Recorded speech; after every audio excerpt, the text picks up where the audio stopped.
dukeneye amahoro, dukeneye amahoro, dukeneye amahoro, dukeneye amahoro, dukeneye amahoro mu bantu, dukeneye amahoro muri Afurika, ku isi yose dukeneye amahoro, dukeneye amahoro. radiyo umwe uyu munsi turi ku wa gatatu tariki 22 z'ukwezi kwa mbere umwaka 2025, tukaba twinjiye muri studio za radiyo umwe turi kumwe na Christine, mama Christine Mukama. Mama Christine Mukama, mutwumva ngo musuhuze abakunzi ba radiyo umwe, musuhuze abanyarwanda, musuhuze na bose bumva ururimi rw'ikinyarwanda, cyane cyane bari mu burasirazuba bwa Kongo, kuko bose baratwumva muri za Kivu zombi, baba bari abantu, baba bariya bashi, baba bafurero, baba bariya bo muri Nord Kivu, abanyabwishi, abanyamasisi, bari bose turabizi ko bumva ururimi rw'ikinyarwanda. N'ikinshasa dufite abakunzi benshi cyane bumva ikinyarwanda. Ya, murakoze François, nagira ngo mbasuhuze abumva ururimi rw'ikinyarwanda, mbasuhuze mwese abakunzi ba radiyo ubumwe. Kuno mugoroba nejejwe no kugira ngo ngaruke kuganira namwe, ko hari haciye agahe, ubwo rero biranshimishije. Nagira ngo mwese nyine mbasuhuze muri Kristo Nyagasani, ngira nti amahoro ya Kristo abane namwe. Murakoze. Urakoze cyane mama Christine, reka rwose tugushimire kuba utuboneye umwanya. Turabizi ko aka kanya turi hafi mu saa sita z'ijoro aho muri Amerika, hano muri Canada turi hafi mu masaa 4 z'ijoro ku masaha atandukanye, ariko iyo bibaye ngombwa hari igihe tuba tugomba kugira ibyo dutangariza abanyarwanda, tuganiriza abanyarwanda, ko tubizi ko urugamba turimo ntabwo rutuma dusinzira, kubw'urukundo dufitiye abanyarwanda, kubw'urukundo dufitiye igihugu. Ngira ngo tudatinze rwose tuze kuganira ku bintu bigira nko kuri 3, aho tubuze kureba kwirahira rya Perezida Trump. Ese bivuze iki muri politike y'isi yose, ariko cyane cyane muri geopolitike mu karere mu biyaga bigari?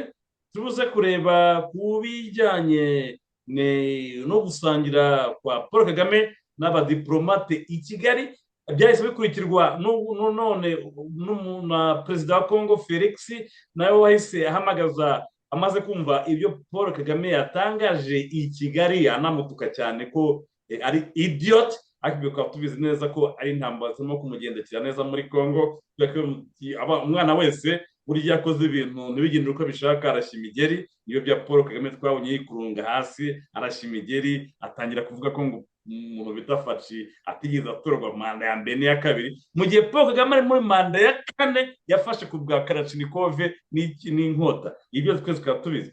Tuze no kureba noneho kuzi intambara zo muri Kongo ko aho byerekeza n'icyo bishatse kuvuga, n'ubuyobozi bushyashya bugiyeho icyo bishatse kuvuga, ni make nk'ingingo zigera kuri 4, ariko zose zihurijwe mu ngingo imwe: umutekano mu karere, kandi duhereye iwacu mu gihugu.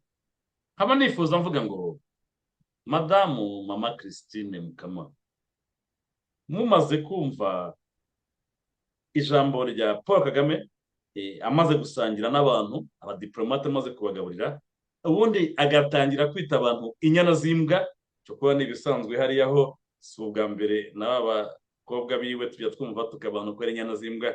Nawe yagize gutya ati bamwe mu barideri baba idiote n'ibiki byose, ariko tubizi ko yitafata ko ari idiote kubera ko yamubujije cyangwa arimo kumubuza kugira mu mitungo ya Congo yageze kuri ba imperialiste, za multi corporation companies bafatanya, aho Paul Kagame yemeje kuba tipo mu kinyejana cya 21, aho ageza abanyaburayi ndetse n'aba western kugera ku mari z'abanyafrika for free, we bakamwira utwo tudege agendamo twigiye gike atitaye ku banyafurika baguma bagenda batindahara.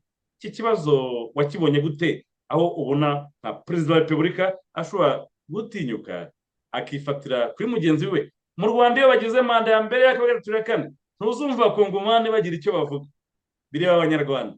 Niba mwemeye kubifuza baganira birabareba. Kagame abazwa n'iki ko Faci abakongomani bamukunze akajya navuga ngo ntiyatowe? Kagame ni iki kuri Kongo kugezwa yumva ko avuga ko Faci manda ya mbere ya kabiri atatowe? Ni iki bishatse kukubwira? murakoze Francois. Ngewe uko byumva Paul Kagame yatangiye gutukana kuriya nuko nawe ubwe aba ari kubona ko intereste ze, inyungu ze yari afite nyine yakorera bariya bampatse ibihugu, umuntu ugiye kuzivanaho burundu ari Faci, kuko yakoze diplomasi yo mu rwego rwo hejuru, akavuganira igihugu cye, agashobora kugera ku bakuru bandi b'ibihugu mu mahanga hirya no hino, agasinya amasezerano nabo, akababwira ati inyungu zanyu mushaka mu gihugu cyanjye, cyane cyane avuga ku byerekeranye n'imitungo yo munsi y'ubutaka, za zahabu na za koruta na za diyama, ati ibyo byose mushobora kubibona, ariko tubinyujije mu nzira za diplomasi, mutagombye kujya kunyura ku bantu b'ibisambo nka ba Paul Kagame n'abandi banyura mu gikari bakitwaza amanyanga ngo bagiye kurwanira ngo za jenoside ziri gukorwa z'abatutsi muri Kongo. Uboshye ko politike y'u Rwanda mbi dufite bagomba kwiyumurira no mu mahanga duturanye. Ibyo rero akabona ko abazungu babitahuye, bamaze kwitahura ko ari urwitwazo baba bafite, baravuga bati benshi biyemeje kuzajya badiringa na Faci, badiringa n'abakongomani direct, batagombye kunyura ku ruhande. Rero nta kuntu atamurebamo umwanzi, kuko aravuga turiya niwe mukongomani, aho kumwita ibyo buriya mu mutima wamwita Clever, bamwita ko ari umuntu umenye inshishi mu isupu narimo ndisha ubugari bwanjye. yes abazi neza ko ari umuntu uzi ubwenge buhanitse, ariko kwa kundi nyine ubura icyo utuka inka ukavuga ngo dore icyo gicebe cyayo, kuko azi ko amwambuye umugati, kandi koko arawumwambuye kandi burundu, kuko niba abo ba multimillionaires bashakaga izo koruta, bashakaga izo zahabu, bazajya bagera gutya bagakora deal na Faci, bagakora deal n'umukongomani n'uwasimbura Faci uwo ari we wese akaba ari we badiringa nawe, urumva babandi basesera mu gikari ntibazongera kubona ikiraka, imbehe yabo izaba yubitswe. Nkatekereza rero ko ariyo mpamvu yagerageje gushaka kumutuka, kandi abizi neza ko ibyo yakoze ari ubutwari, ibyo yakoze ari ikintu gikomeye. Biranatangaje kumva Perezida Paul Kagame ari we uvuga ngo Faci ntabwo yatowe, kandi ari we ahubwo utagitorwa na rimwe. Yigeze abona Faci ajyana uduseke ngo basinye ngo kugira ngo bahindure referendum. Mu idiot. Yes, aramwita idiot kuko azi ko ari Clever, azi ko ni opposite. Kandi yatubwira ngo iyo utunze umuntu urutoki rumwe, eshatu zisigara zikureba. Idiot arabizi ko atari idiot, kuko nta idiot yakubikira imbehe ngo byemere, cyane kubika imbehe ya Kagame ni ibintu bitoroshye. Kubika iy'abantu bose. Ashaka kwereka abanyarwanda impamvu bitagikunda ko havutse umuntu w'umwidiyo. Arabizi rero ko ibyo ari kumwita ari lo contraire, ari ikinyuranyo cy'ibyo Faci ari. Arabizi neza Kagame ntabwo we ntabwo ari umuswa cyane, azi ibyo akora, azi n'ayo magambo yahisemo cyatumye yahitamo, ariko azi neza ko amwubikiye imbehe, kandi koko arayubitse, agiye kwibuka burundu, kuko ayo manyanga ngira ngo mwamenye ko hari na za zahabu z'amanyanga bagiye bafatira mu bihugu hirya no hino zaragurishijwe n'u Rwanda, bagahagarika igurishwa ry'ayo mazahabu adafite inkomoko, afite inkomoko itumvikana. Amasoko nk'ayo bagiye bayica, kandi rero mu minsi iri imbere ubwo abaperezida benshi bamaze kumenya amanyanga u Rwanda rwakoze rwiba ubukungu bwa Kongo, bazaruzitira rugume hamwe, rukoreshe resources bafite mu Rwanda, ariko bareke n'abakongomani babeho. kuko ubukungu bwa Kongo bwagombye gukiza abana ba Kongo mbere y'uko bukiza abanyarwanda. Ndi umunyarwandakazi rwose mu gihugu cy'u Rwanda mvukamo, ariko ntabwo nashyigikira ko abanyarwanda baba ibisambo, ntabwo nashyigikira ko abanyarwanda bakaba baba n'abicanyi bicanyi, ntabwo nashyigikira ko abanyarwanda basaza banjye ba papa ba rumuna ba banjye meja ba ba mama koroneri ba generali bajya kuri abo bantu lisite z'abantu birwa dupfana. basambanya abadamu muri Kongo miliyoni Yes. 5 zivurwa n'uriya dogiteri, uriya mudogiteri bita wo muri Sud Kivu mwitande, uriya mudogiteri wavuye abadamu bagera kuri miliyoni 5 bamwitaga ipanze hariya, uriya mudogiteri bamwitande Mukwege. yes. miliyoni 5 z'abadamu n'abakobwa bafatwa ku ngufu hejuru y'izi ntambara za ba Paul Kagame na ba imperialiste bashaka ari mu y'agaciro kugira ngo bashobore kuri izi telefone n'amakompiyuta tugendana. Ntabwo rero twakwifuza ko iyo connotation, iyo reputation, iyo ndangagaciro mbi, nduzi ko ari indangagaciro mbi yo kwitwa umwicanyi, ukitwa igisambo, ntabwo twifuza ko byitirirwa umunyarwanda, kuko umunyarwanda uwo ari we wese ni mwene wacu. Umunyarwanda uwo ari we wese iyo bamuhiga natwe baraduhiga kandi turengana. Umunyarwanda wese wamwise nabi natwe tuba turimo kandi nta kibi twakoze. Yaba umuntu mwiza ni mwene wacu kandi bya ikibi irakirika. Yes, twifuza rero yuko ibyo bintu byahinduka hariya mu karere, ntibajya babona umunyarwanda ngo abarundi bikange, abakongomani bikange, abatanzaniya bati ngabo baraje, no muri Uganda ndumva barigeze kujya bafunga imipaka banabameresha nabi. Ibyo ni ibintu bibabaje tutifuriza igihugu cyacu, ahubwo twifuza ko byose byahinduka bizima, tukagira wa mubano mwiza nk'uwo twakuranye mbere, ndetse ukanisumburaho, kuko noneho ngubu habonetse mu waye nyinshi zo kugira ngo abantu babane neza mu mahoro. Biriya rero Paul Kagame avuga ntabwo siwe nawe, ahubwo ni iki se nabyita iki, ni ugufinga giriti, ubwo wabyita mu kinyarwanda, kumva icyaha kikuremereye, umutimanama wiwe urimo uramushinja. Aha, wabibonye rwose rwose, ni umutimanama we uri kumucira urubanza ati ibibundi nabigiyemo kubera iki, aho yabivuyemo kigabo ahubwo agatukana. Ntabwo rero ari byo gutukana, ntabwo ari wo muti, ntabwo ari wo muti. Bifatiye aho ngaho, ejo bundi mu gihe turabonye baranditse, twarabonye ko mbere y'uko Biden arangiza mu minsi ya nyuma muri ofisi, basohoye statement mu byo bishimiye ko bagezeho muri manda yabo. Baravuze bati twashimishijwe n'uko twashoboye gufunguza Dr Paul Rusesabagina. Christine Mukama kugira ngo tuvugane noneho umuvugizi wa MRCD, kuko Paul Rusesabagina ni perezida wacu muri MRCD, uri umuvugizi wa MRCD, nta muvugizi wungirije wa MRCD. Ibi byose tunabwira n'abanyarwanda, iki kintu cyavugishije Kigali kumva ko mbere y'uko Biden asohoka muri White House yasize akoze statement ati mu byo twishimiye kuba twarakoze harimo kuba twarafunguje Paul Rusesabagina wari wabohojwe na ya mafia ya Kigali.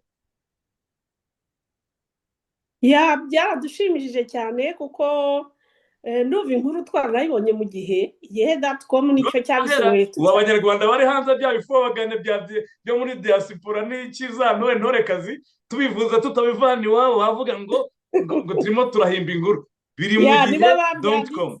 Nibo babyanditse, n'uwo nanjye nabibonye ntaramenya ko Joe Biden yanabivuze, ndabisoma numva umutima wanjye uranezerewe cyane, kubera yuko muri iyo article igihe cyari cyasohoye baravugaga ngo Amerika yongeye gutera Paul Rusesabagina icyuhagiro.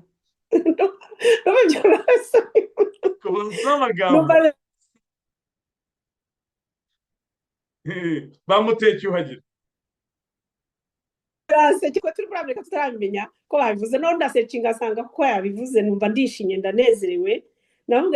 Ndabavuga nti nta cyuhagiro bamuteye, utera icyuhagiro wari ufite ibyo wuhagira, baramwuhagiraho iki se, ko yabaruye umwere mu nkiko zabo bakamurekura. Icyo Biden arimo amwuhagira muri igiki. Anyway, kuba byaradushimishije cyane. tubona ko nyine muri rekodi za perezidenti Joe Biden biriya byanditsemo igikorwa gikomeye bakoze. kw'ikihebe Paul Kagame cyashimuse Dr Paul Sesabagina kikamugeza i Kigali agakaza no kuba yahava yemye nk'uko yahageze. Yes, uko bamujyanye niko bamugaruye kandi biranditswe muri Bible. uko bamujyanye muri private jet bamugaruye muri private jet bamugeza mu rugo aho yarari. Ibyo rero ni ibintu bishimishije twishimiye cyane kuko nyine niko bimeze, nuko bimeze, ni ibintu bishimishije. Tukaba rero dutekereza yuko no muri administration nshyashya ya President Trump igiye kuza ayo mateka agumamo akazirikanwa na benshi, kandi tunashima cyane yuko ari aba Republican ari aba Democrats bose both chambers ayo maparti politiki uko ari abiri bose igikorwa cyo gufunguza Paul Rusesabagina bari bagisangiye bagihuriyeho, kandi bose baradufashije by'umwihariko. Undi muntu ugiye gusimbura Blinken ndimo ndaribwaribwa urimo kumbona ikibazo cyane ngiye kubaza cya kabiri. Biden mbere ko ava muri ofisi ati mu bintu byanshimishije mu bikorwa nakoze ni ugufunguza umuntu wanjye Paul Rusesabagina wari washimuswe n'ikihebe Paul Kagame, akaba aka kanya tumufite hano. Noneho icyo nshaka kubaza, hari undi musenateri wagize uruhare rukomeye, agara mu Democrat no muri Republican, wagize uruhare rukomeye, warwanye intambara zikomeye kugira ngo Paul Rusesabagina afungurwe, akaba ari senateri Marco Rubio. Uyu munsi agiye kuba Foreign Affairs, niwe ugiye gusimbura umuntu bita Blinken. Yes. Bishatse kuvuga iki Madame Mama Christine Mukama? Bishatse kuvuga iki cyane cyane gatsiko ko mbona ndizera ko babonye amavuta arimo abyara amata, arimo abyara amavuta. Ibi bishatse kuvuga iki kuri wowe? ni ibintu byiza cyane kuko uriya Senator Rubio yanditse amabaruwa menshi arasinya avugira Paul Rusesabagina rwose muri kote y'aba Republican. Ni umuntu natwe dufite twumva ko Paul Rusesabagina yakwisanzuraho, kandi Paul ntabwo yigeze ahusha kiva mu buroko, yakoze ku buryo abantu bose bamushyigikiye, ari abo muri Republican Political Party, ari abo muri Democrats, bose yagiye abageraho abashimira, ababwira ati mwarakoze, mwarahabaye ndahari, kandi nzi ko ubuzima mfite ubu ngubu mbukesha mwebwe. Rubio rero aje asimbura Secretary Blinken wagiye kumusaba i Kigali bakamusuzugura, ariko finalmente bakamurekura. Nta gushidikanya rero ko Rubio Paul Rusesabagina atari ngombwa ko amwipresentaho kuko aramuzi bihagije n'amateka ye, kandi n'utuntu yashyize kuri Twitter ye numva twatubasangije ibyo ubwo yiyandikiye, sinzi niba bifite aho imbere tukaba twabisomera abanyarwanda bivuye kuri Twitter batajya ngo turimo turahimba. Turimo turayibona hano rwose. Ahangaha uyu Senator Marco Rubio yavuze ati Paul Rusesabagina who saved 1,268 lives during the Rwanda genocide was injustly detained in Rwanda and has been found guilty in shame. Trio Senator Rubio demand that Paul be set free. Ayasaba avuga ati umuntu bita Paul Rusesabagina umaze iminsi 308 afunzwe hejuru y'urubanza rwa Paul Kagame, jinsi wo kumva ko agomba kumugirira nabi gusa aho kumuhemba, ariko akavuga ati urubanza rutesha agaciro Paul Kagame na leta yiwe, ati ndifuza ko bagomba kumufunguza. Hano hejuru wanditse rero muri Extra Africa bo bavuze bati noneho ko umuntu bita a new US Secretary of State Marco Rubio recognized the Rwanda genocide instead of genocide against Tutsi. He is also aware that President Paul Kagame is involved in kidnapping of his critics analysis at the end of Kagame. Hano bavuga bati uyu Secretary of State wa Amerika mushyashya ugiye kuza azi jenoside yakorewe abanyarwanda, ariko anazi ubugizi bwa nabi bwa Paul Kagame na leta yiwe bwo kudinapinga abantu bose batavuga rumwe, bamubwira ko ibintu bishobora gukorwa mu bundi buryo. Ati ibi byose ariko bigaragaza iherezo ry'ubutegetsi bwa Paul Kagame. Niba yumva ko umunsi wa none acyumva ko atazigira avugana na opposition kandi atazi ko opposition aricyo gisubizo. Iyi ni statement ikomeye cyane. Hano yavuga ngo jubagarira yose ko utazi rizera.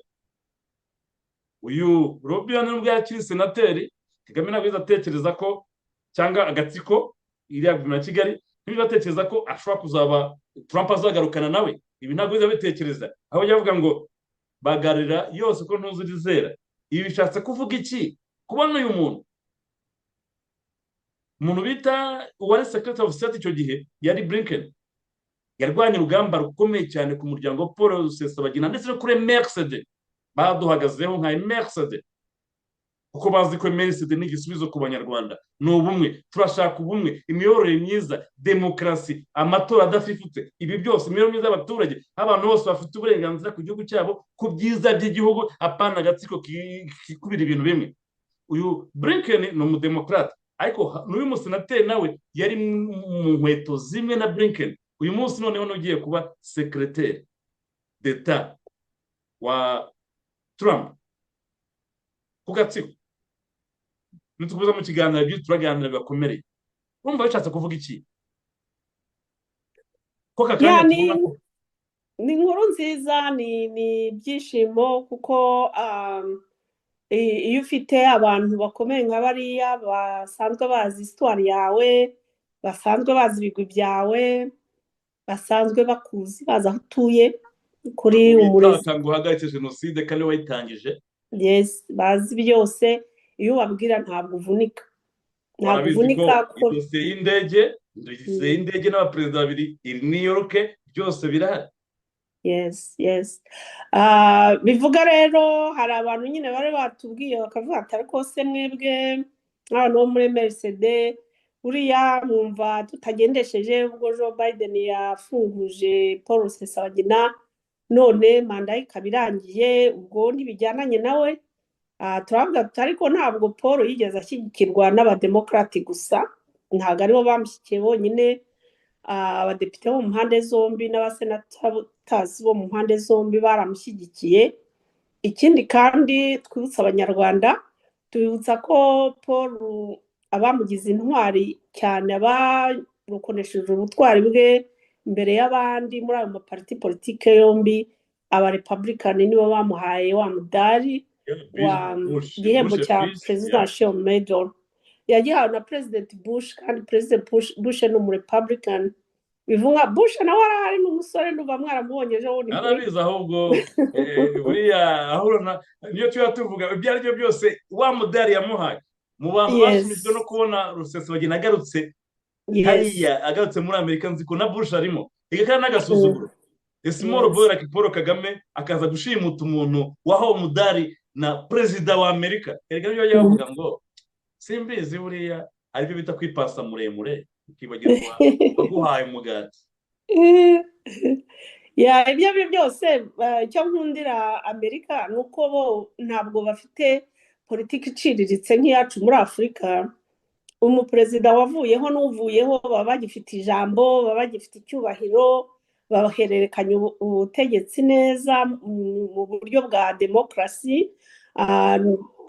Mwarabibonye mu irahira rya President Trump ko batangiye baha ibyubahiro abaperezida bavuyeho kera, bari aba Bill Clinton, bari aba President Bush, ba Obama.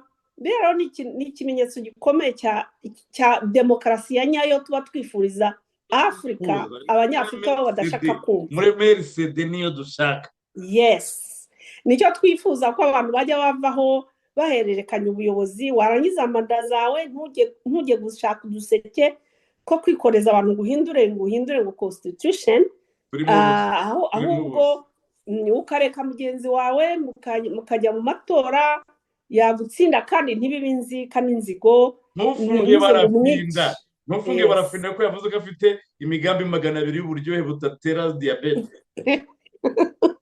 ugahita utinya kubera ko wowe abaturage ubicishije diyabete. Yes, ubwo rero nyine biriya nibyo tuba dushaka ko twaje mu mahanga kugira ngo twige, kandi amahanga ibirimo byose si ntabwo ari bibi, hari imico yabo itari myiza tutagomba kuvoma cyangwa kwiga, ariko hari n'indi mico yabo myiza cyane dukwiye natwe kuvoma tukazayijyana iwacu muri Afurika. Nko guhererekanya ubuyobozi mu buryo bwa demokarasi ni ikintu cyiza cyane, kandi ukubaha umuntu usimbuye, aho kugira ngo uvuge ngo urabanza umwice ngo noneho ubone kumusimbura, cyangwa urabanza utwike indege yari arimo, cyangwa urabanza umwice n'abana n'umugore n'iki. Biriya bintu n'umuco mubi dukwiye gucika abanyafurika, abantu bakajya mu matora, ubuyobozi nyine buhabwa na rubanda, kuko urebye ukuntu bari bamereye nabi President Trump, abadiveriseri abo bari bahanganye nyine bakamwomekaho ibyaha byinshi, ibyo yakoze n'ibyo atakoze, bagira ngo bamuzitire atiyamamaza. Kino gihugu iyo kitaba igihugu demokaratike, ntabwo sinzi ko muri Afurika Trump yari kubona hanyura ibintu akongera akaba perezida bundi bushya. Kuba rero yabaye perezida ni igitangaza gikomeye Imana yakoze, kandi ni constitution Amerika ikoze neza, iha buri mu citizen wa Amerika, buri muturage wabo kugira uburenganzira busesuye. Baba bakurega ikintu ukaba ufite aho uburana n'abakuburanira batabogamye. Mbese hari demokarasi dukwiye kwigiraho rwose nka MRCD, hanyuma tukazajyana mu gihugu cyacu ndetse tukayitoza n'abandi banyafurika bene wacu, kuko birababaje ukuntu abanyafurika bava ku buyobozi, uko basimburana ntabwo ari ibintu bya kimuntu, ni ibya kinyamaswa. Murakoze cyane. Murakoze cyane, ahubwo wa mugani nicyo kintu turimo kugenda twibaza. Madamu Mama Christine Mukama, nshaka kubaza ikintu kimwe. Maze iminsi nkurikirana umuntu bita Madamu Ingabire mu Rwanda. Urabizi ko ari mu menyo ya rubamba, ari mu menyo ya krokodile. Nyuma y'aho Paul Kagame amwibasiye inshuro zigera ku ebyiri, sinzi ubwoba bamugirira kuva kera, ariko nkeka ko ari uko yumva ko ibitekerezo byiwe isi yose byumva, kandi koko uriya mudamu nta kindi yigisha, ni ubumwe, ni urukundo, ni iterambere, ni ukutiharira, ni ukutatwara ibya rubanda, ni ukwishyura abantu, ibintu yigisha biragaragara. Ariko ubona ko nyuma y'aho Paul Kagame amwibasiye, dukomeje kubona ibitero bigenda bimwibasira. Ejo twabonye Musebejo Temera akomeje kongera kumwibasira. Muri ibi bintu tubona bariya abagabo ba Kigali, ko Paul Kagame afite ingabo 100 angahe, afite ubutegetsi, afite byose, kubera cyagumya gutinya ukuri kwa Ingabire Victoire. Okay, niba tumva n'indi ntago bitureba. Victoire bivuga intsinzi, Ingabire bivuga impano uhabwa n'Imana. Kubera iki agumya kubabwira uko akagombye gukora kugira ngo bagire imiyoborere myiza, bo bagahitamo umwijima, bagahitamo ubuyobozi bwa Sekibi, bwa Munyangire, aho bimura. Ejondi harimo atubwira, Ingabire harimo atubwira ati ha hantu bitaye mu manegeka, birukanye abaturage bo muri Banyahe ya mbere n'iya Kangoni ya mbere n'iya kabiri, atuha ahantu marazamuka amapartema ateye ubwoba, nibo bwa bunyamaswa ya apartheid ya FPR na Paul Kagame bashyizemo, aho bimura abantu ku busa bakabatwara ahantu bazinze ko bazanabirukana batazahaba, kugira ngo batware ubutaka bwabo kubera ko buri ahantu heza. Gihe cyane n'urugero mu Gatsata ati kuki muhita ngo ni mu bishanga, kandi ibishanga byarahabasanze kubera ko mwubatse nabi. Reba nk'ina stade bubatse Remera, barayubatse stade nibyo, ariko ntibatengejeho amazi azanyura kugira ngo agire iyo agomba kujya, agomba kuzasenya amazu y'abantu. Ubwo abantu batuye Rosaranto y'amazi anyura bazabimura ngo bari mu manegeka. FPR ntateganya gihe gigira, ntago bakora ibintu batekereje. Ibi bintu byose Ingabire agenda bibereka ati abagabo batangira hejuru aho gutangirira hasi, aho kubaka umunyarwanda wifite, bo batangira hejuru mu gatsiko hejuru, bakaza bakubaka ibyo bintu. Hari urundi rugero hariya muri ka Kigali bubatseho ibintu, amazi yose avamo ajya gusenya hariya muri za yumanutse hariya aho bitaga pana ku Muhima, kuri ntuza hariya uvuye mu Biryogo ugaruka mu mujyi Nyakabanda. Ibintu bubatse muri ka Kigali barabyubatse, n'ibyo yataje barabyubaka, ariko ntibajya bateganya amazi azanyura. Ntabwo bajya kuko uriya mujyi wa Kigali Ababiligi bawubaka ni Abadage ndakeka bawudizayininze, bawubatse bawuteganyiriza abantu ibihumbi 400 gusa. Ni ukuvuga ko za rigore zari zihari, ni ukuvuga ko za ruhurura zari zihari, zari zigenewe ibihumbi 400. Uyu munsi hari hafi 2,000,000. Hazamuwe imiturirwa, ntibigeze bateganya aho ayo mazi yose azajya. Bubaka kanivo zingana n'izari ziriho, kandi abaturage barikubye inshuro 5. Byose ntabwo babitekereza, bazamura amazu. Iriya stade tubona aka kanya irimo arasenya amazu menshi cyane, kubera ko ntibigeze bateganya aho y'amazi azajya. Ejo niyo gutangaje batangiye gusenyera abaturage bose, aho amazi yafashe inzira yishakira inzira, aho asenya bose bazabasenyera ngo ni ku nyungu rusange batabishyuwe. Kandi ikosa ni iryashye, ni irya FPR yubatse stade ingana kuriya, ariko badateganyije amazi azayivaho azajya ajya hehe. Ibi bintu ni ibiki ubona gute?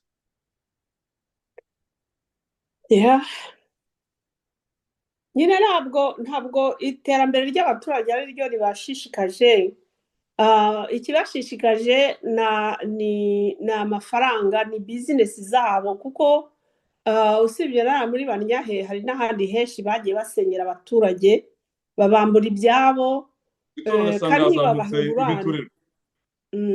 Ntibabana ingurane. Ntazo babahaye. Ntabwo rero bashaka ko umuturage atera imbere, ahubwo bo begisipuruwata umuturage. Ni ukuvuga ko niyo mpamvu bazanye, niyo mpamvu Kagame yazanye Rubingisa wari ufungiye kwiba amafaranga ya universite, amuzana kuba meya wa Kigali, kugira ngo bazajya akoresha mu kwimura abaturage nta gukopfora, bitwaje ngo ibiza. ni ibintu by'ubusambo, ni ibintu bibabaje cyane, kuko biragaragara ko nta rukundo rw'umuturage, ahubwo nibo bireba bakumva nyine bizinesi baramonopoliza. Sinzi ahantu nabonye video kuri YouTube, yari umwana w'umujene yerekana ngo imitungo Paul Kagame afite n'iyo umugore afite n'iyo umugabo afite, akavuga yuko ngo bisumba kure bije y'amafaranga yagombye gutunga igihugu cyose. Kandi nibabura ubutegetsi azaribwa na babandi babakoresha ba imperialiste, bazafirizinga yose. Barayafatira. Aya Mobutu ari hehe? Mobutu se niyo yarafite menshi cyane, ariko batubwiye ko umugore we n'abana be aho baba bari muri twa apartoma Samuel ahantu muri Afurika. Nagiye i Buruseli mpura n'umukobwa we na musaza we. Umukobwa we ni umuntu usanzwe nkatwe twese, cyuko wenda musaza we uriya mwiza kumva arasaza Lubumbashi Universite, urya muhungu we yanyuze imbere ko ahunga, yanyuze hariya muri za Katanga afuta twa diyama, yagumye gucuruza twa diyama, ariko abandi bose nabakene. Si abakene ko mutere, ariko kuri nivo ya base bari bariho, ntabwo ariho bagombye kuba bariyo, baza kuba isi yarabanye neza. Yes, nuko bimeze nyine. Iyo harya baravuga mu Kinyarwanda ngo isura isambira byinshi igasoza bike. Iyo wigwijeho imitungo myinshi umudikiteta nka kuriya, Gesir ahisha mu mabanke y'aba imperialiste bo hanze, ariko iyo bagiye kugukuraho barakacira, bayaheraho bayafatira. Waruzi n'irindi banga, buriya ngo bari abazungu iyo bayafashe bayinvestisa mu bintu bimara igihe kirekire, kurya utanayo mu gihe uhuye n'ikibazo ugiye kuva nko ku butegetsi ntago bayaguha. Uko bimeze rero, ariko niko bakora. Niyo mbese urebye FPR ntuze ibyo bakora mu gihugu ni ugusahuranwa, bakigwizaho imitungo. Ahari ntekereza ko ari uko bavuga bataba abantu aho bazakangukira bazatugigirana n'imitungo yacu batwara. Ko ducanye ku maso aho bahishe hose ko FBI na CIA batunosheye indwara ko tuhazi bizagenda gute. Nuko bimeze rero. Ibyawe byose bagombye kugerageza kutahohotera abaturage, kuko abaturage kubahohotera wakagombye kubavugira. Mbona ari ibintu bibabaje cyane, kuko umuturage, abadepite, abaminisitire, perezida w'igihugu, abo bantu bose bo muri guverinoma bazi ko iyo myanya babihagarayemo kubera umuturage. Bagombye gukorera umuturage aho kwikorera. Ariko se Mama Christine Mukamana, none reka turebe noneho igihugu bw'ubani bwose. Izi ntambara Paul Kagame arimo turabizi ko byanze bikunze hagomba kuba intambara yeruye hagati ya RDF na FARDC birimo biraza mu ntambara zirimo tubona z'ubwiyahuzi. Bamaze iminsi no kurwana ngo bafate ibice bikomeye byinshi cyane mu y'agaciro mbere y'uko umuntu bita Trump arahira. Bagiye za Rubero barakubitwa n'ubu haracyarimo imirwano za Warikare za Masisi. Abana b'Abanyarwanda iriya misozi yuzuye imirambo za Skoy, tuba tuyikurikirana byose ntabwo dukeneye kubyerekana kubera ko mu Rwanda baturusha ko n'abana babo bagenda iyo bapfuye barabimenya n'uwo batabibwiye amabere yikura tonsa ko ni ababyeyi. Ibi byose turimo turareba aho intambara zirimo zerekeza. Paul Kagame arashaka ko intambara biturika, ibibyinge bigaturika, ibiba bikaba. We nk'uko yatubwiye ati uko igihugu nagisanze niko nzagisiga. Iyo narrative afite asanzemo kugenda yigiraho. Ariko dufite abajenerali ba Kawadi, dufite abakoloneli Kawadi, abadepite b'ibiduma batavuga, abasenateri batavuga, ariko birimo biraza tubireba. Ibi ngibi uravugaho iki tutagiye ku rugamba uko ibintu bihagaze? Ndabizi ko urimo wa political motivated by'urugamba urabiturekera twe ba Komanda Francois tuba tubirimo. Urabibona gute ko mu by'ukuri umugabo asa naho we avuga ati nihaba ko ngenda ibyo nubatse donc ibyubatswe ku butegetsi bwanjye ko nabyo yubatse byubatswe n'Abanyarwanda, ko yafashe amadeni ku mitwe ya miliyoni 14 z'Abanyarwanda. Abanyarwanda bifo baganira bavuga ngo Kagame byubatse ni kwa kundi baba brains babogeje ubwongo, kuko ajya kuguza amafaranga avuga ngo Abanyarwanda bazishyura ahari cyangwa adahari, ahubwo iyo banayatwaye bakajya kuyabitsa iyo kure Abanyarwanda basigara bishyura. ya nyine bari gutanguranwa tumva barabira ibyo byose babikoze ko babonaga nyine tuyishyize mu gaciro mu kuri. Paul Kagame yashyizweho n'abademokrats, yashyizweho na ba Bill Clinton ku butegetsi bwe, nibo bagorofanyije bamuha byose kugira ngo afate igihugu. Tudashidikanya ko nubwo Bill Clinton yavuyeho, umudemokrati wese wayoboraga yahoraga yumva ko Paul Kagame ari umuhungu wabo. Ari nayo mpamvu ntekereza ko intambara zo muri Congo abademokrati bakiriho, Joe Biden ariho, baravugaga bati babona ingabo za RDF zigiye gutsindwa bakavuga ati sesero fe mwe muhagaritse imirwano. Ariko iyo mirwano kwihagarika kwabaga ari ukurengera RDF kugira ngo barebe ko yafata n'ahandi, barebe ko yagusubira inyuma ikijajara ikagira ingufu ikaza ikagera ku ntsinzi y'ibyo basezeranye n'abademokrati ba Bill Clinton. Ariko bazi neza ko kuva Trump aje, Trump ntabwo azajya muri iyo mikino. Baramuzi bose baravuga bati Trump ntabwo azajya muri iyo mikino yo kugira ngo barwane ngo Trump bavuge ngo niwohereze ngo umuntu wabwire foreign affairs we cyangwa undi muntu umuvugira ngo avuge ngo se serofi. Ibyo ntazabijyamo. Trump azahita nk'ako kanya ashyira straight ku murongo ati iyo ntambara idashira ari intambara bwoko ki, ngo kandi wumvise ko muri discours yavuze ati yewe nje kuba peacemaker, nje ndi umuperezida wo gushakisha amahoro kandi ku isi hose. Tukumva rero odagomba yasinye mbere ko atangira n'akazi. Yes, azi intambara zose arazizi, na zira zo muri Congo arazizi, ni zo muri Ukraine, n'izo muri. Yabivuze neza, we ntago ari umufezeri dogere, ni umupeacemaker. Ariko ibintu bishatse kuvuga ikintu. Tukaba twizera ko tunamusengera cyane, dusengera n'aba Republican bamufashije ndetse n'abademokrati bashyira mu gaciro, ko abademokrati bose ntabwo bavuye muri administration, kandi abademokrati bose ntabwo bashyigikiye biriya Bill Clinton yakoze amaproje y'amafuti na Paul Kagame ngo yo gukora za mpiri hima ngo no kujya gutaka babera pare mu mafuti. Ntabwo Trump birazabishyigikira, burazajya mu mizi yabyo. Namara gusanga ari ibintu by'amanyanga byo kugira ngo ubukungu bwa Congo babwibe baturutse mu Rwanda, wazabishyira ku murongo ka Rwanda azavuga ati ndi umukristo.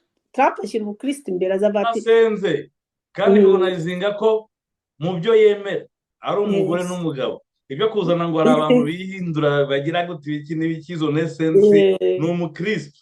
byo birashimishije cyane ko yavuze ati twemera ko hari umugore n'umugabo, ibindi byaba barabihangishaho bishyigikirwa n'abademokarati cyane, bivuga ngo LGBT, ngo transgender, ngo gushyingirwa abage n'abantu bahuje ibitsina bimwe, ibyo byose ntabwo Trump abishyigikiye, kandi natwe tumuri inyuma kuko ibyo ni ibintu satanike, ni nacyo gituma twaramutoye. Hollywood harahiye, hamwe bitangira harahiye.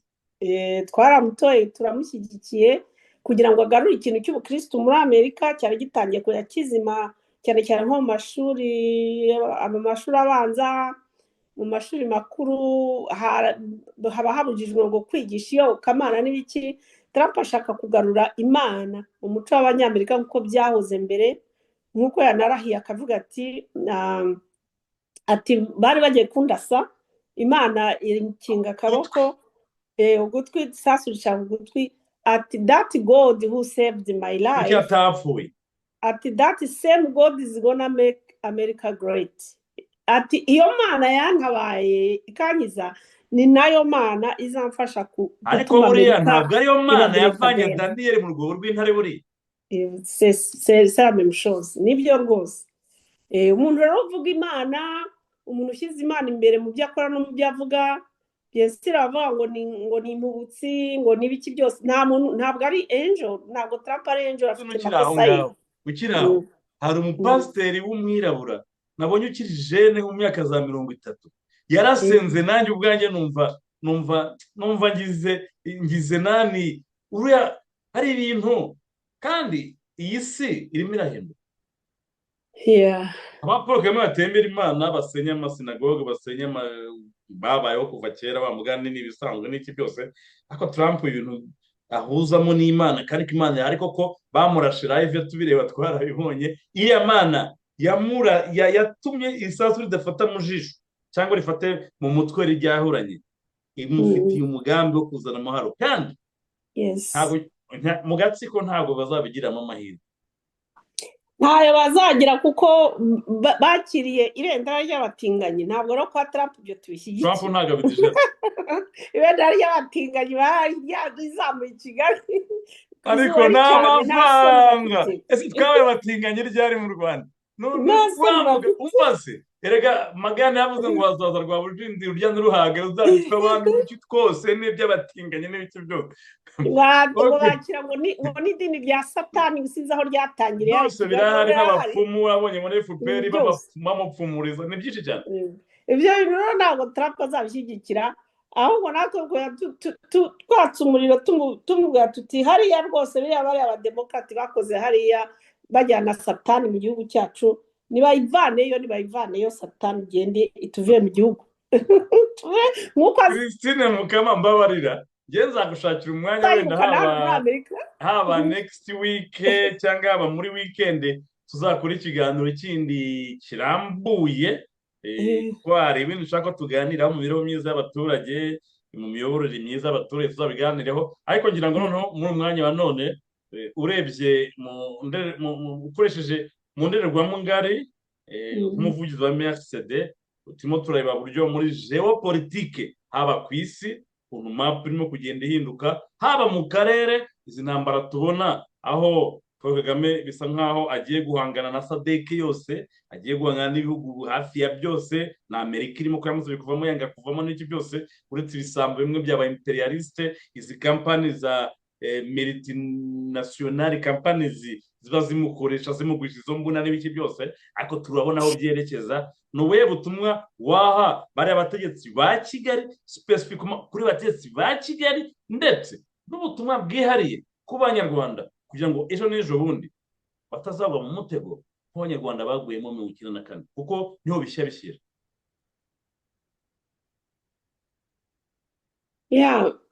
Inama nabagira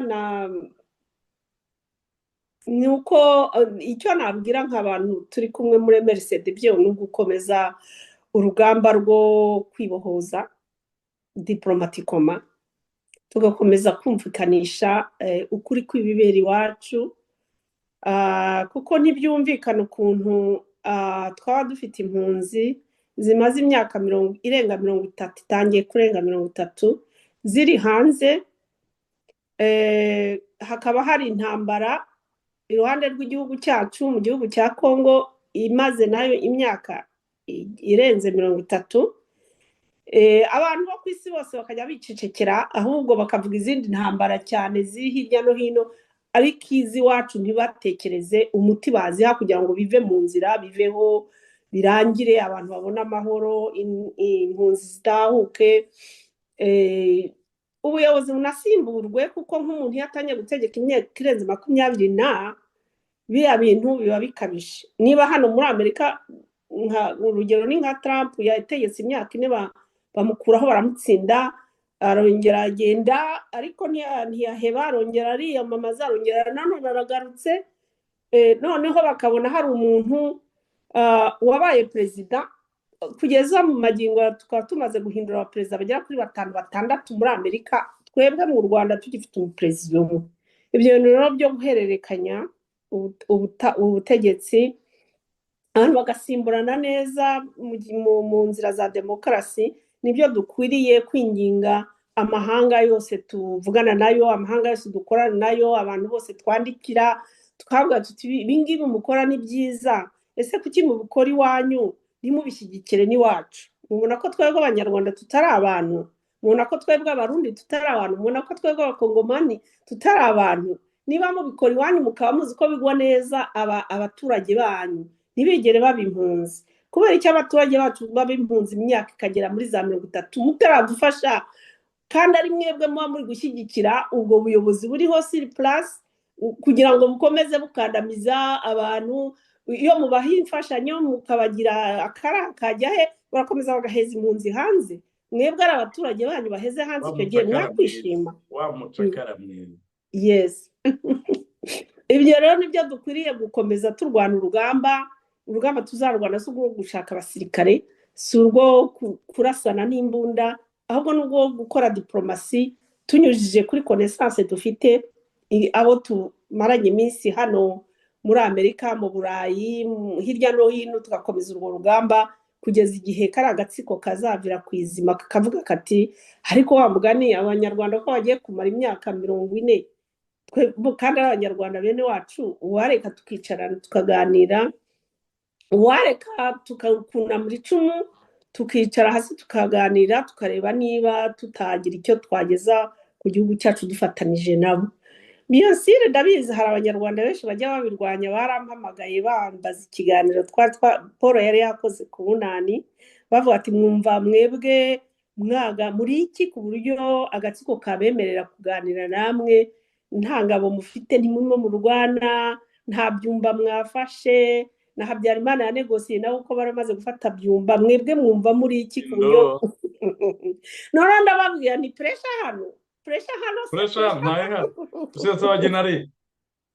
Pressure uriya bakora amakosa menshi, bakora amakosa menshi hariya, uriya ntago ari twebwe, ntabwo tuzajya kurwana nawe, ntabwo tugira. Namugiriye inama atangiza intambara ngo yirukane Kabarebe, mugira inama atazasubira kugera ku igipimo, aza ku breaking up n'abaparteneri biwe kubera penalty. Ego mukinnyi mwiza amenya gukoresha orange cyangwa touche wo bahanganye. Yes.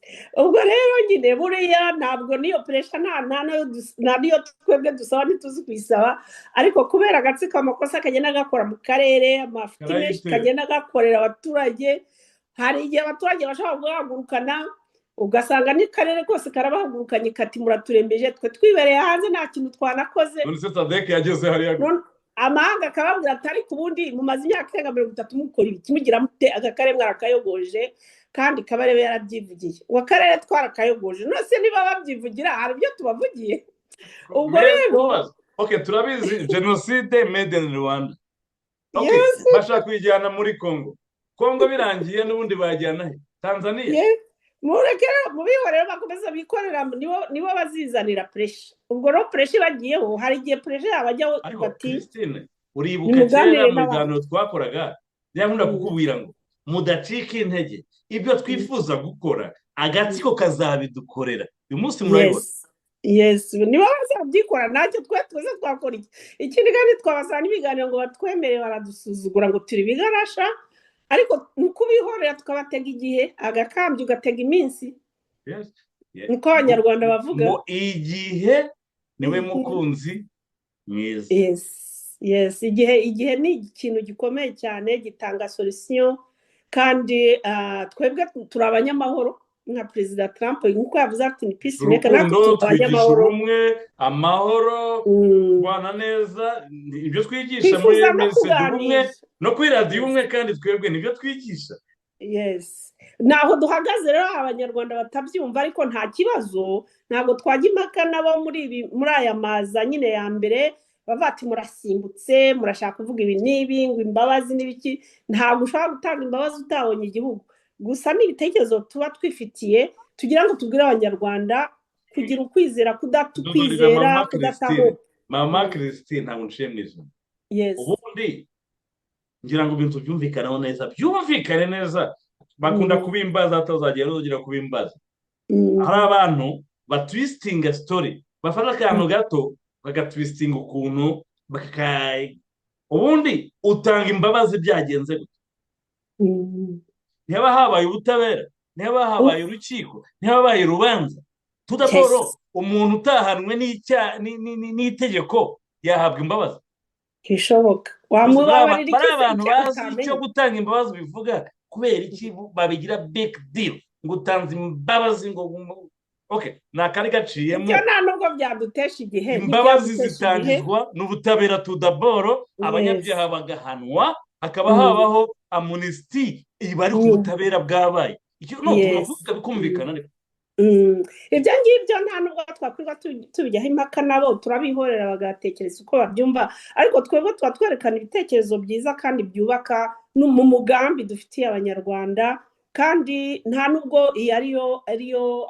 plan de societe yacu ntabwo ariyo ntuze umugambi wacu wuzuye nka MRCD tufite muri dokima zikomeye kandi ndende zirambuye zitanga detaye zose uzishaka twazazimuha mu gikari ntabwo icyizere cy'ejo hazaza h'abanyarwanda n'u Rwanda twese hamwe kandi nta n'umwe tuvanyemo ko twe ntitwifuza ko abanyarwanda bajya basimburana mu buhungiro ibyo ntibikabe rwose nongere mbisubire ibyo ntibikabe bitangirire ku rucunshu ngaba abanyabyinshi abavutsemo abanyamurenge aribo bateza ibibazo byose ngaba abandi 5-9 baragiye 9-4 baragiye tutakubaka politike ituma abana b'igihugu barubanamo ko twagize n'amaribe tukagira amoko 3 gusa abahutu n'abatutsi n'abanyakwigendera babatwa bafite bake cyane rwose nitutamarwanaho ko bazadushiraho niki kintu harabandi muri Kongo haramoko 50.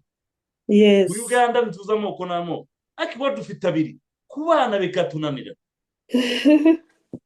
ko meze nyine n'abanyarwanda ni bizashoboka urakoze cyane Christine Mukama cyese n'abari kindi bibagiwe yewe rwose ndumva objectif y'iki kiganiro nari nateguye nuko nabishakaga byagenze neza cyane mu izina rya Radio Ubumwe rwose reka ngiye ngushimire ariko hari ikintu wumva ushaka ega buriya ganiriza n'abadamu kandi mugomba kujya mukomeza umuntu bita Ingabire akomeje gukora akazi Ingabire ahubwo nibagiye nyine namuvuze hora Ingabire burara afungishije ijisho no gufungishwa ijisho nta mbabazi bamuhaye birumvikana Ingabire ni ukumusengera cyane kuko biriya bamaze iminsi bamwenzaho kuba ari ukugira ngo bazabone ukuntu umunsi umwe twumva ngo yabuze cyangwa ngo yaragiye gucika igihugu nka Kizito Mihigo bamwica Ingabire rero ni ukumusengera kuko ariko icyiza tubona kuri Ingabire nuko azwi n'amahanga yose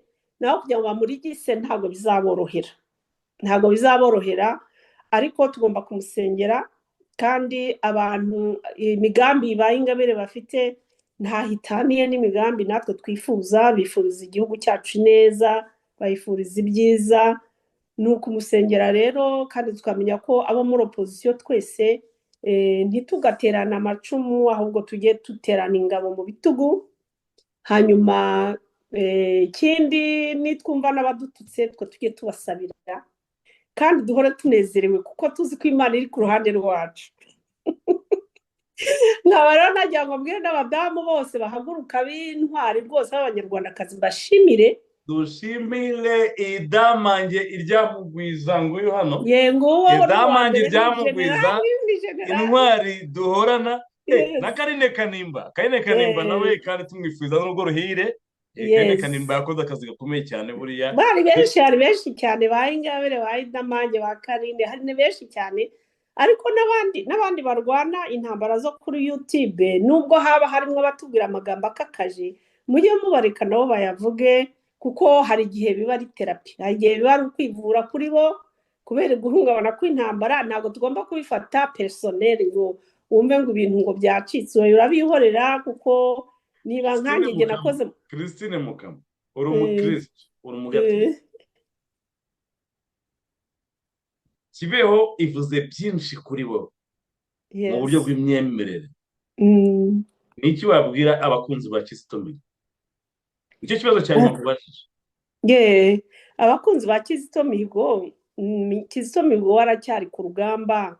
Muri ku kwezi kwa kabiri niho, ukwezi kugiye kuza kwa kabiri niho yitabye Imana ku itariki 17, niho tuzongera kumwibuka. Abakunzi be rero ni ukujya, kandi nanjye uzi ko ndimo, ko ndi umukobwa wa Kibeho. Ubwo rero abakunzi be ni ukongera tugashyiramo imbaraga kugira ngo tuzibuke iby'urupfu rwe, kuko agatsiko gashaka ko yibagirana. Ni muzima, ntabwo yapfuye, ni muzima, kandi icyo yaharaniraga Kizito Mihigo nicyo natwe duharanira, nicyo muri MSD duharanira, ni ubumwe n'ubwiyunge, kugira ngo amoko yose byanze bikunze igihe kimwe azabane mu gihugu kandi abane neza. Niyo message ya Kizito Mihigo mu byo yavuze byose no mu byo yanditse. Ni KMP, intego yabo ni ubumwe n'ubwiyunge. Tugomba ejo cyangwa ejo bundi ruzahinduka.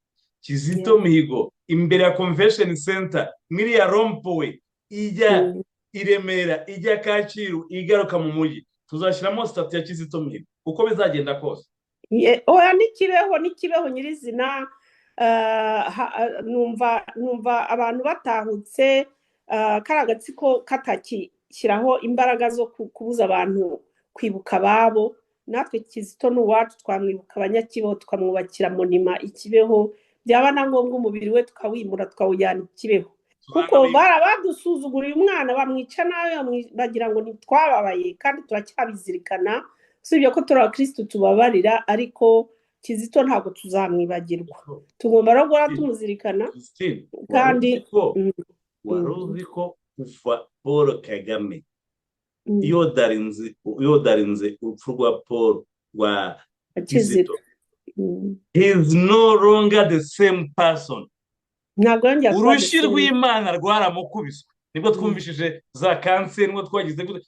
Icyo nzi cyo igihano yarakibonye, icyo nzi cyo igisuzuguro yarakibonye, icyo nzi cyo Kizito ari ku rugamba, kandi turi kumwe nawe.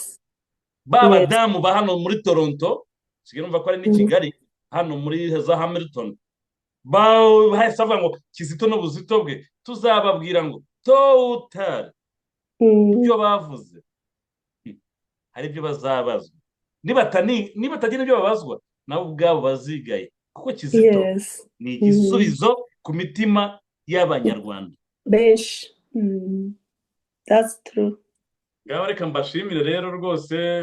Nagira ngo nibutse, dukomejemo twaganira byinshi, we nanjye hari icyo nagira ngo nibutse nkosoreho ku bakunzi ba radiyo Ubumwe.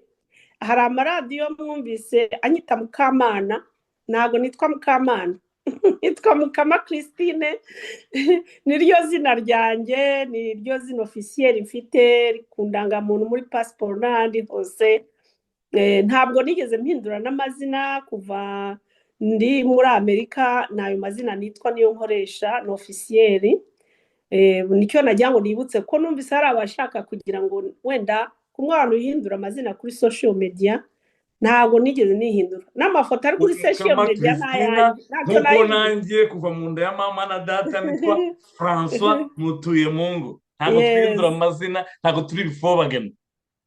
ntacyo n'amafoto ari ku ma social media ni njyewe ntabwo ari undi nshyiraho cyangwa nitwe twa tundi bajya bita tugufi ngo umuntu batakumenya kubera ko ibyo mvuga n'ibyo nemera ntacyo naba ndimo nihishamo nta na gito. Ikindi hari abandi nabonye banyitiranye na Christina Coleman. Christina Coleman ni inshuti yanjye, aba muri Colorado nkaba muri Texas.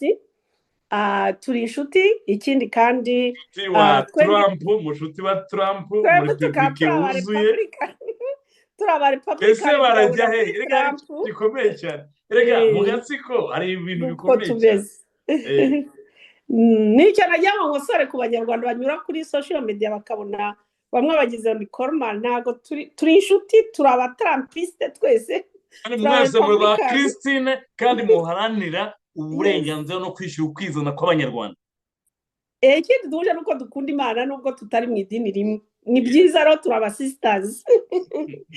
Murakoze cyane. Nicyo nagira ngo ntibibwirire ntawe ukibabwiye ko ntabwo nitwa Mukamana rwose, nitwa Mukama Christine.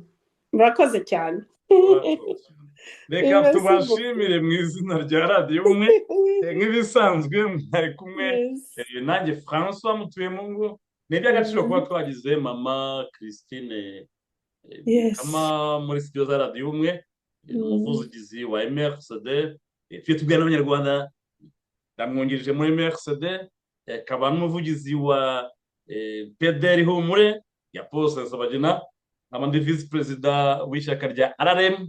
Ibi byose abanyarwanda bagomba kujya babimenya kandi bajya bamenya ko ibi byose turimo ni ku neza y'igihugu, ni ku rukundo rw'igihugu, aho twifuza ko abanyarwanda bose bareshya imbere y'amategeko, ibyiza by'igihugu bigasaranganywa mu turere twose, mu bantu bose hatitawe aho uvuka, ubwoko uvukamo, niba ari akazi gatanzwe akaba ari ku bushobozi bwawe atari kana ka mama tugaca ibintu bya munyangire. Nkeka ko mu by'ukuri MS rero hano ihagaze. Reka twongere tubashimire rwose kuno mugoroba twabatindanye, kiri mu ijoro rikomeye cyane, ariko nkuko tuvuga ko turi ku rugamba, imvura igwa, tugomba kuba tururimo snowinga cyangwa izuba ry'igikatu tugomba kuribamo. Icyo twemera cyo kimwe nuko umunsi umwe izuba rizarasa hari iwacu i Rwanda, noneho ya mahoro bwa umwe n'ubwiyunge twifuza tukazabigeraho. Aribyo nkeka ko MS dushingiyeho. Murakoze, reka tubashimire. Amen. Amen.